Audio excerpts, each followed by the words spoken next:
नमस्कार मेरे प्यारे दोस्तों, कैसे हैं आप सभी। उम्मीद करती हूँ आप सभी अच्छे होंगे। तो दोस्तों, आज मैं लेकर आई हूँ श्रापित रंग महल का पार्ट 5। तो दोस्तों, पार्ट 5 सुनने के लिए मेरे चैनल को लाइक करें, शेयर करें और सब्सक्राइब करना ना भूलें। कहानी शुरू करते हैं आज की श्रापित रंग महल पार्ट 5 बिना देरी के। दोस्तों, आगे की कहानी इस तरह से है। धूमकेतु के इस आचरण से शाकंभरी विक्षिप्त हो चुकी थी। उसे स्वयं से घृणा हो रही थी। उसे अब अपने भ्राता पुष्पराज की प्रतीक्षा थी कि वो शीघ्र ही राजमहल आकर उसे बंदी गृह से मुक्त कराएगा। जब पुष्पराज को यह सूचना मिली तो वो शीघ्र ही राजमहल पहुंचा अपनी बहन शाकंभरी को मुक्त करवाने हेतु। परंतु राजा मोर मुकुट ने तो पहले से ही कोई और योजना बना रखी थी। इस योजना के अंतर्गत उसने पहले ही अपने सैनिकों को अरण्य वन भेजकर अरण्य ऋषि को अपहरण करवा लिया। इधर पुष्पराज राजमहल पहुंचा तो उसे धूमकेतु ने बंदी बनाकर बंदी गृह में डलवा दिया। दूसरे दिन राज दरबार लगा एवं पुष्पराज तथा अरण्य ऋषि को राज दरबार में उपस्थित किया गया।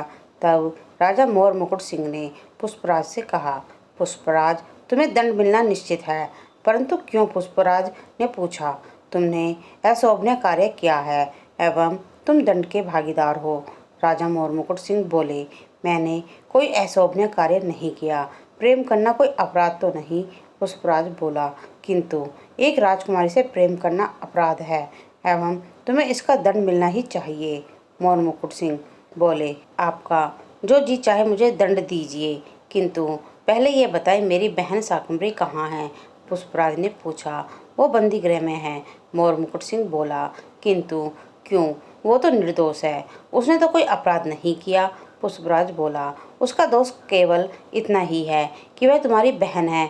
वहाँ उपस्थित धूमकेतु बोला, और तुम्हारी बहन जलकुंभी का भी बस इतना दोष है कि वो तुम्हारी बहन है।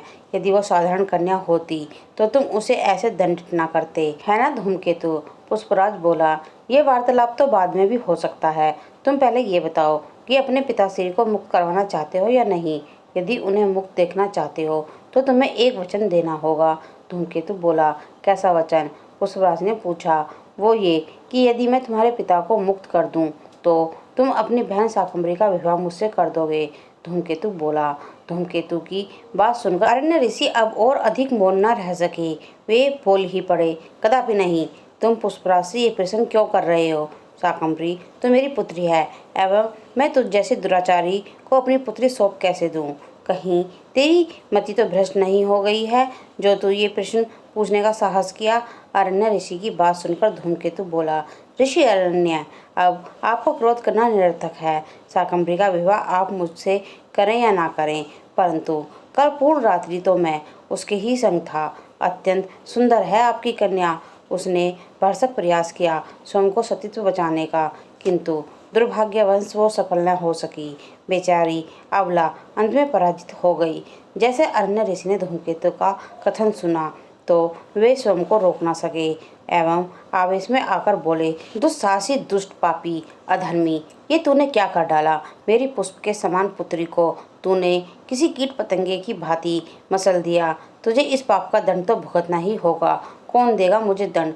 धूमकेतु बोला, मैं दूंगा दंड। पुष्पराज बोला, तुझे तो मैं यहीं सबसे समक्ष दंड दूंगा एवं संपूर्ण राज दरबार देखेगा। धूमकेतु बोला, नहीं भ्राता, आपको मुझे भी दंड देना होगा। केवल पुष्पराज अपराधी नहीं है, मैं भी इस अपराध की बराबर भागीदार हूँ। जलकुंभी ऐसे कहते हुए राज दरबार में उपस्थित हुई। तुम राज दरबार के कैसे उपस्थित हुई? वो भी मेरे समक्ष? इतना साहस?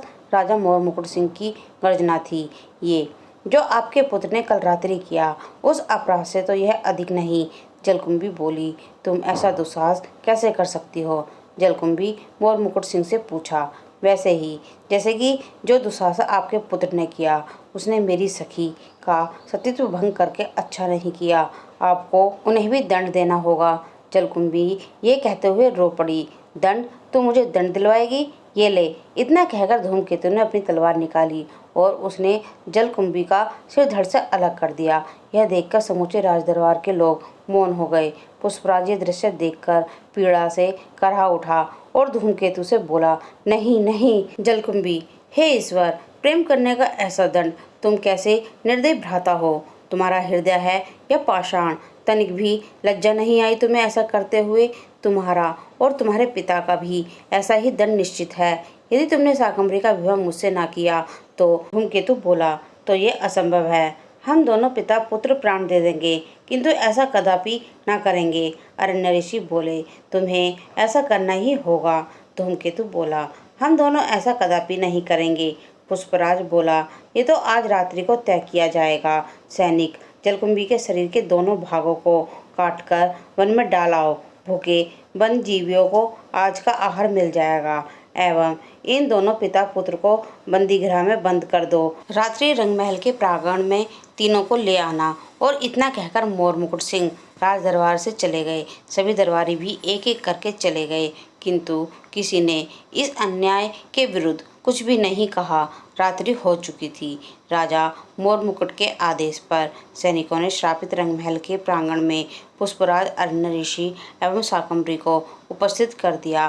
प्रांगण में खड़े हुए स्तंभों पर अग्निशालाखाओं का प्रकाश जगमगा रहा था एवं शाकंभरी को इस बात का अत्यधिक भय सता रहा था कि राजा मोर मुकुट सिंह एवं धूमकेतु न जाने उसके पिता और भ्राता को किस प्रकार की प्रताड़ना देंगे। उसे यह ज्ञात हो चुका था किस प्रकार धूमकेतु ने अपनी बहन जलकुंभी का सिर धड़ से अलग कर दिया एवं जैसे राक्षसों व्यवहार उसने शाकंभरी के संग किया था, वो शाकंभरी अब तक न भूली थी। वो भी प्रतिशोध की अग्नि में जल रही थी। उसका बस चलता तो वो धूमकेतु को ऐसा दंड देती कि कभी कोई भी भविष्य में ऐसा अपराध करने का प्रयास नहीं करेगा। ये सारे विचार शाकंभरी के मस्तिष्क में आवागमन कर रहे थे। तभी मोर मुकुट ने अपने सैनिकों का आदेश दिया, सैनिकों, पुष्पराज को प्रांगण में मध्य वाले स्तंभ में बांध दो, शाकंभरी को स्वतंत्र कर दो एवं अरण्य ऋषि के बंधे खोलकर उन्हें मेरे समीप लाओ। सैनिकों ने राजा के आदेश पर पुष्पराज को प्रांगण के मध्य के स्तंभ में बांध दिया एवं ऋषि अरण्य को राजा मोर मुकुट सिंह के समीप लाया गया। तब मोर मुकुट सिंह ने अरण्य ऋषि से पूछा, क्या तुम्हें अपनी पुत्री को मेरे राजमहल के राजनर्तकी बनाना स्वीकार है? मोर मुकुट सिंह की बात सुनकर अरण्य ऋषि ने अपनी संवेदना खो दी एवं क्रोधित होकर बोले, पापी, मैं तेरा रक्त पी जाऊंगा यदि तुमने ऐसी बात अपनी जीवा पर दोबारा लाई तो। अब कुछ भी, अरण्य ऋषि तुम्हारी पुत्री तब नर्तकी अवश्य बनेगी मेरे महल की। यदि तुम अभी तत्पर हो तो ठीक, नहीं तो तुम्हारी मृत्यु के उपरांत तो उसे मेरे राजमहल की राजनर्तकी तो बनना ही पड़ेगा। मोर मुकुट सिंह बोला। मोर मुकुट सिंह की बात सुनकर अब पुष्पराज मौन न रह सका और बोला, मोर मुकुट सिंह, तो राजा के नाम पर कलंक है। राजा तो अपनी प्रजा का ध्यान एक नन्हे बालक की भांति करता है, परंतु तू अपनी प्रजा का शोषण कर रहा है। तुम जैसे राजा को तो जीवित रहने का अधिकार ही नहीं थू है तुझ पर। तेरा इतना साहस कि तू मेरे पिता को धिक्कार रहा है। अब तो तेरी मृत्यु निश्चित है।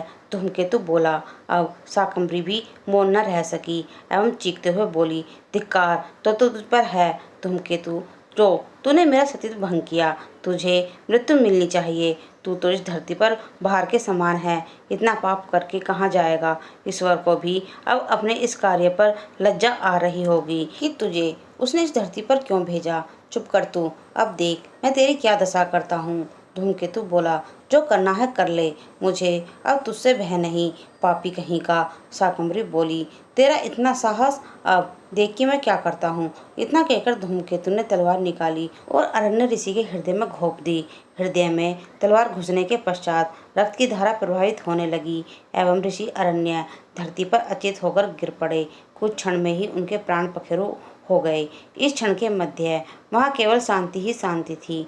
तभी उस शांति को तोड़ने हुए पुष्पराज बोला, अधर्मी दुराचारी, तूने मेरे पिता की हत्या कर दी। मैं तुझे जीवित नहीं छोड़ूंगा। तू मेरे पुत्र को तब मारेगा ना जब तू जीवित बचेगा। और इतना कहकर राजा मोर मुकुट सिंह ने भी अपनी कृपाण निकालकर पुष्पराज के उदर में घोंप दी एवं निरंतर निकाल कर घोंपता ही रहा जब तक पुष्पराज की मृत्यु न हो गई। पुष्पराज जिस स्तंभ से बंधा था, धरती का भी वो भाग रक्त रंजित हो उठा। शाकंभरी सहायता हेतु चीखती रही, चिल्लाती रही, किंतु कोई भी उसकी सहायता हेतु उपस्थित न हुआ। सभी राजा मोर मुकुट से भयभीत थे, इसलिए किसी में भी यह साहस न हुआ कि वे शाकंभरी की सहायता हेतु उपस्थित हो सके। अब राजा मोर मुकुट सिंह अपने पुत्र धूमकेतु से बोला, प्रिय पुत्र धूमकेतु, अब इसके भ्राता एवं पिता की मृत्यु लोक जाने के पश्चात तुम पूर्णतः स्वतंत्र हो। जिस प्रकार भी तुम्हें उस दुशासी शाकंभरी का दंड देना हो, तुम उस प्रकार इसे दंडित कर सकते हो। चाहे तो अपनी रानी बना लो, ये इस राजमहल की राजनर्तकी बना दो। अब ये तुम पर निर्भर करता है। अपने पिता मोर मुकुट सिंह की आज्ञा सुनकर धूमकेतु बोला, जो आदेश पिताश्री। अब तो ये साधारण सी नर्तकी ही बनेगी। और वो शाकंभरी का हाथ पकड़कर अपने कक्ष की ओर ले जाने लगा, परंतु शाकंभरी उसके साथ नहीं जाना चाहती थी, इसलिए विरोध करने लगी। शाकंभरी के विरोधाभास के कारण धूमकेतु क्रोध से उत्तेजित हो उठा एवं उसने शाकंभरी के केस पकड़े और उसे घसीटते हुए ले जाने लगा। ये सब शाकंभरी के लिए असहनीय था, इसलिए वो स्वयं को छुड़ाने का प्रयास करने लगी एवं वो इसमें सफल भी हुई। स्वयं को छुड़ाने के पश्चात बिना विलंब किए वो एक स्तंभ की ओर भागी एवं उसने शीघ्रतापूर्वक एक अग्निशलाखा को स्तंभ से निकाला एवं गर्जना की, तूने यदि मुझे पुनः स्पर्श किया तो मैं स्वयं को इस अग्नि के सुपुर्द कर दूंगी। चल चल, तू मुझे भयदर्शन धमकी दे रही है, तुझमें इतना साहस नहीं। धूमकेतु बोला, तो तू मेरा साहस देखना चाहता है तो देख। इतना कहकर शाकंभरी ने अपने वस्त्रों में अग्नि लगा ली एवं पीड़ा से कराहने लगी। देखते ही देखते उसका शरीर अग्नि से झुलसकर काला पड़ गया था। वह धरती पर गिरकर तड़पती रही, परंतु उसकी सहायता हेतु उसके समीप कोई भी नहीं आया एवं कुछ समय तक तड़पने के पश्चात उसके प्राण चले गए। इसके पश्चात उसके मृतक शरीर को राजा मोर मुकुट सिंह ने अपने सैनिकों से वन में छोड़ आने को कहा। इतना कहकर मुखिया जी ने एक आह भरी। तब श्रेयांश ने मुखिया जी से पूछा, फिर राजा मोर मुकुट सिंह और धूमकेतु को उसके कर्मों की सजा नहीं मिली ना? शंभू बोला, वो भला कैसे? श्रेयांश ने पूछा। तब मुखिया जी बोले, फिर उस राजमहल में शाकंभरी की आत्मा भटकने लगी और फिर उसने एक एक करके राजमहल के सभी सदस्यों को मार डाला। अब भी उसकी आत्मा उस महल में भटकती है। फिर शंभू बोला, और शायद कभी कभी रात को उसके ही शरीर के जलने की बदबू भी आती है।